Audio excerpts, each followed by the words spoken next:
जय हिंद दोस्तों, आप लोग का अपना यूट्यूब चैनल माँ अर्जुन में आप सभी को दिल खोलकर स्वागत है। आज मैं बिहार बोर्ड के क्लास 10th लघु उत्तरीय प्रश्न लेकर आए हैं जो सामाजिक विज्ञान के प्रश्न होंगे। इस सीधे पेपर में छपेंगे। ठीक है, आप लोग पूरे अंत तक बने रहेंगे। वीडियो के अंत तक कम समय में सिकंदर बनाने का श्रेय से दिया जाएगा। लगभग 13 लघु उत्तरीय प्रश्न होंगे जो बिहार बोर्ड में 4 से 3 छप जाएंगे। ठीक है, देख कर पछताएं, एक बार भरोसा जरूर करें। पहला क्वेश्चन होगा, इसके पहले आज का ऊर्जावान होगा कि रख हौसला व मंजर भी आएगा, प्यासे के पास चलकर समंदर भी आएगा, यूं न थक कर बैठ ए मंजिल के मुसाफिर, मंजिल भी मिलेगी और मिलने का मजा भी आएगा।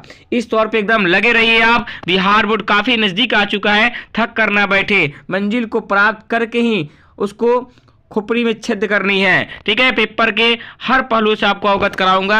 आप लोग पूरे वीडियो तक बने रहे। पहला क्वेश्चन होगा, क्रांति से पूर्व किसानों की स्थिति कैसी थी? उत्तर होगा, क्रांति से पूर्व किसानों की स्थिति अत्यंत दयनीय थी। उन लोगों के पास छोटे छोटे खेत होते थे जिन पे वे पुरानी ढंग से खेती करते थे, जिसके कारण करों के बोझ से दबे रहते थे। आपका रूसी क्रांति का एक कारण है और रूस की क्रांति से क्वेश्चन भी पूछी जाती है। ये भी बात याद रखेंगे। जो रूस के हाल था किसान की तो एकदम दयनीय था। रूस एक कृषि प्रधान देश था।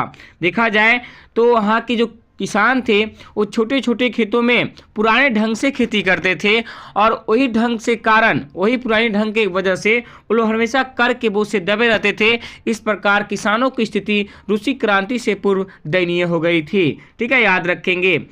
क्वेश्चन नंबर 2 है, आधारिक संरचना क्या है? तो उत्तर हो जाएगा, आधारिक संरचना का मतलब उन सुविधाओं तथा सेवाओं से है जो देश के आर्थिक विकास के लिए सहायक होते हैं, जैसे बिजली, परिवहन, संचार, बैंकिंग, स्कूल, कॉलेज, अस्पताल आदि देश के आर्थिक विकास का आधार है। उन्हें देश को आधारिक संरचना या आधारभूत ढांचा भी कहा जाता है।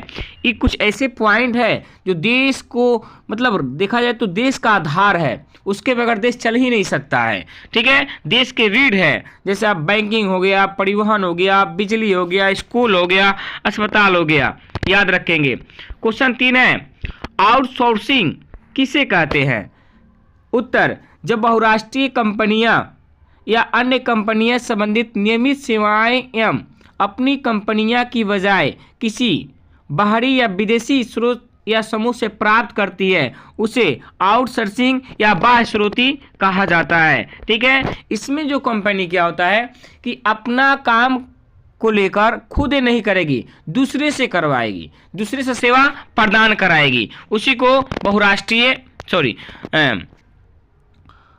बाह्य स्रोती कहते हैं, आउटसोर्सिंग। ठीक है, याद रखेंगे। क्वेश्चन नंबर 4 है, वन विनाश के 2 मुख्य कारण लिखिए। तो इसका उत्तर होगा, वन विनाश के निम्नलिखित कारण है। पहला, वनों की अंधाधुंध कटाई कर कृषि कार्य किया जाता है, पहला कारण। दूसरा, वनों के काट कर रेल मार्ग, सड़क मार्ग, जल मार्ग इत्यादि चीजों का निर्माण किया जाता है, यह दूसरा कारण है। और जनसंख्या बढ़ने के भी कारण कह सकते हैं, वन की कटाई हो रही है घर बनवाने के लिए ना। बुझाओ।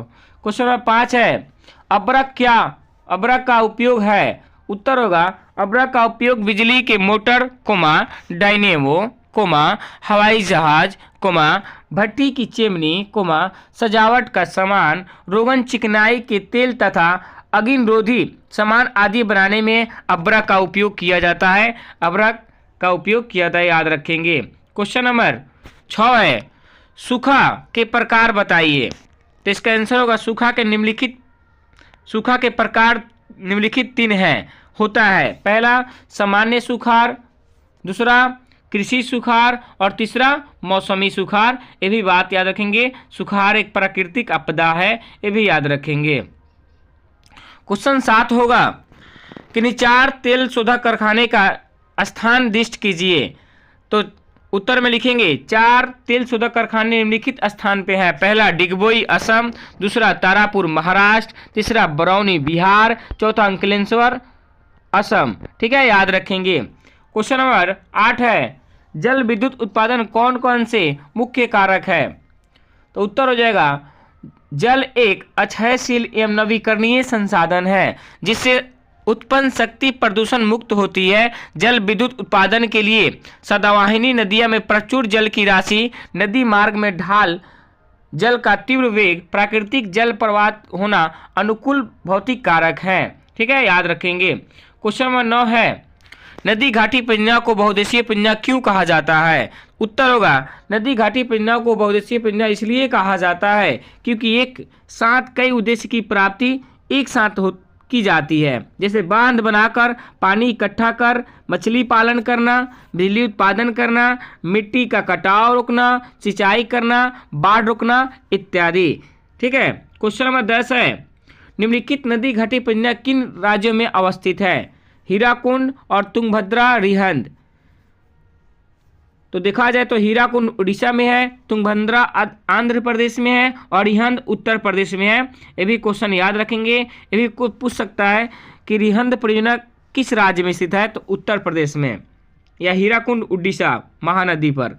क्वेश्चन नंबर 11 है, ताप शक्ति क्यों समाप्य संसाधन है? बहुत इंपोर्टेंट प्रश्न होंगे। उत्तर होगा, ताप शक्ति को समाप्य संसाधन इसलिए कहा जाता है क्योंकि इनका उत्पादन करने के लिए कोयला, पेट्रोलियम एवं प्राकृतिक गैस का उपयोग होता है जो कभी ना कभी समाप्त हो जाएंगे। इस प्रकार कह सकते हैं ताप शक्ति समाप्य संसाधन है, क्योंकि ताप कोयला के बगैर, पेट्रोल के बगैर, प्राकृतिक के गैस के बगैर नहीं बन सकता है। आज दिन पर दिन क्या हो रहा है, कभी ना कभी खत्म ही होगा कोयला चाहे पेट्रोल। इसलिए आप कह सकते हैं ताप समाप्य संसाधन है ताप शक्ति। क्वेश्चन नंबर 12 है, परमाणु शक्ति किन किन खनिजों से प्राप्त होता है? उत्तर होगा, परमाणु शक्ति निम्नलिखित खनिजों से प्राप्त होता है। पहला, limonite, vanadium, antimony, graphite, uranium तथा मोनाजाइट। कतई जहां क्वेश्चन होगा, ये आपके मॉडल पेपर में भी क्वेश्चन है, आप लोग ध्यान रखेंगे भैया, बहुत आसान क्वेश्चन है, 2 नंबर मिल जाएगा। क्वेश्चन नंबर 13 लास्ट देखेंगे, मोनाजाइट भारत में कहाँ कहाँ उपलब्ध है? ये भी आपका मॉडल पेपर में क्वेश्चन है।